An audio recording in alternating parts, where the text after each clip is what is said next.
We're going to discuss about the minimal change disease. It is a type of nephrotic syndrome, and we will discuss some etiology, the clinical features, and the treatment aspect of minimal change disease.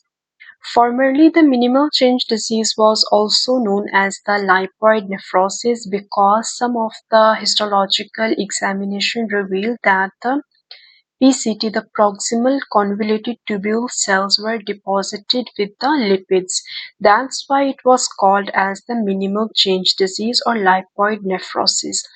Also, it is known as the nil lesion because in case of electron microscopy and light microscopy, we do not find much as compared to other syndromes, right? So that's why it's minimal changes in the glomeruli.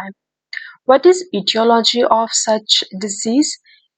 You would expect a child of 2 to 6 years of age because it is more common in pediatric age.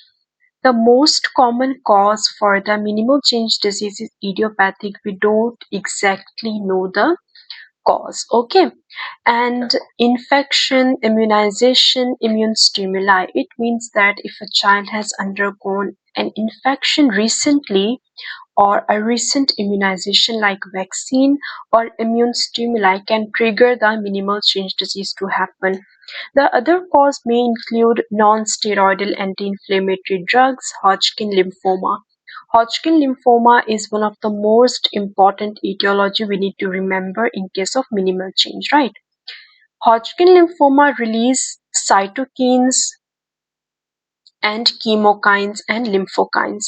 These these are immune mediators, right? Cytokines, chemokines, and lymphokines. These are immune mediators.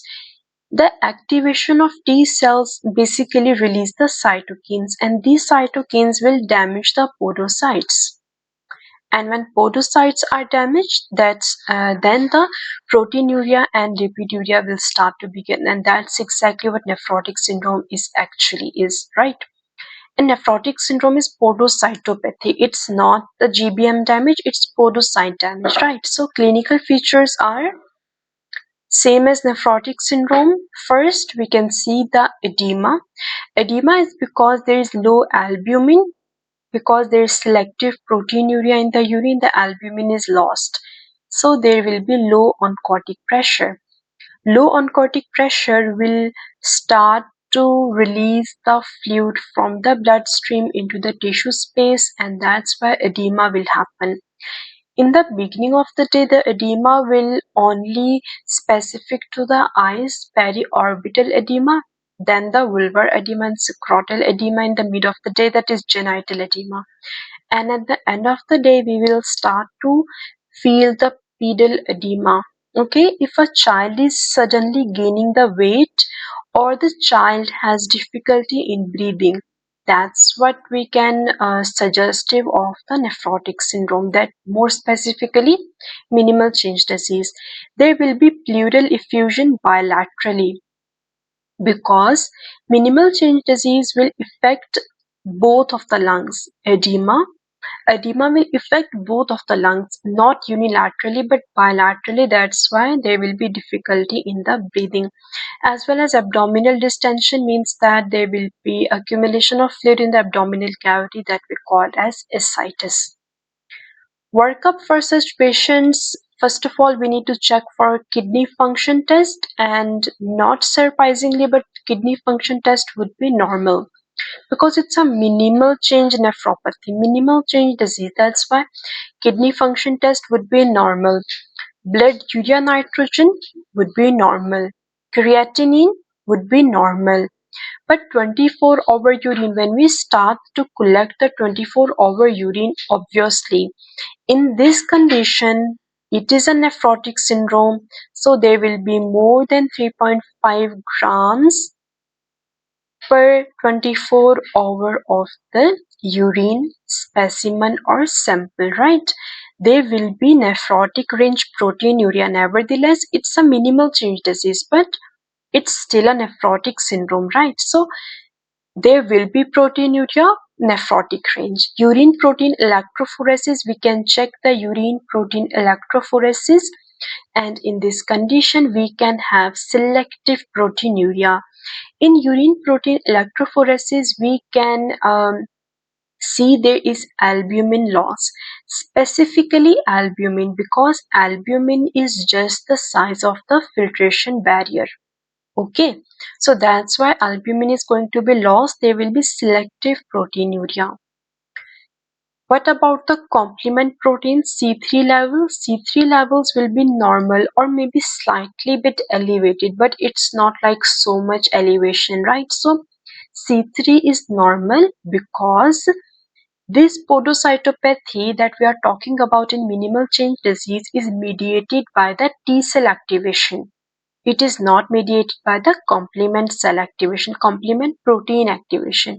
This podocytopathy is specifically by the T cell activation. After that, we can do the kidney biopsy. This is ultrasound guided kidney biopsy, in which we under the guidance of the ultrasound we do the kidney biopsy.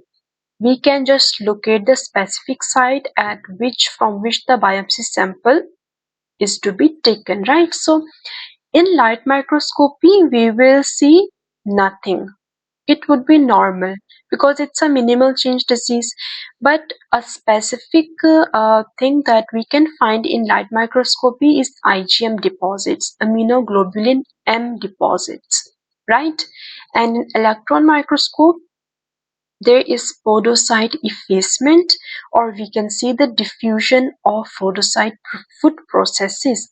In this diagram you can appreciate that in normal capillary these are the podocyte foot processes. We can see there are special podocytes foot processes that we call as the visceral layer of epithelium. But in case of minimal change disease, these foot processes are lost or diffused, right? So it's only the podocyte effacement that is more to be noted in case of minimal change. And this podocyte effacement is not podocyte vacuolization and not podocyte detachment, because vacuolization and detachment are specific to focal segmental glomerulosclerosis. These are not peculiar to the minimal change. Okay, podocyte vacuolization, podocyte detachment, and podocyte effacement combined.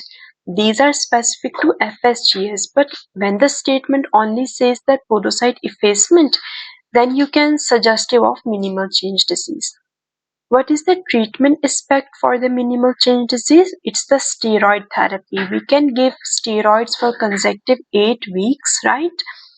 So when giving steroids for 8 weeks, it is very responsive of steroid and the child became normal after steroid therapy.